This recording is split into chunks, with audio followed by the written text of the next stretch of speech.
Hello everyone, my name is Linh. I'm 10 years old. I'm in class 5B. I study at Khanh Linh Primary School.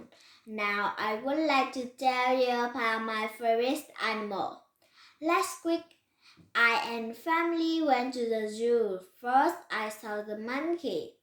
They were fun to watch because they jump up and down quickly. Then I saw the elephant. They were big. They moved slowly and quickly.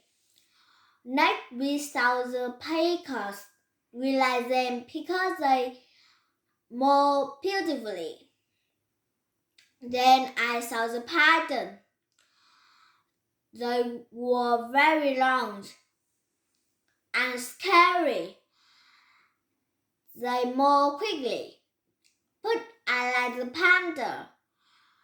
The mouse, they are black and white.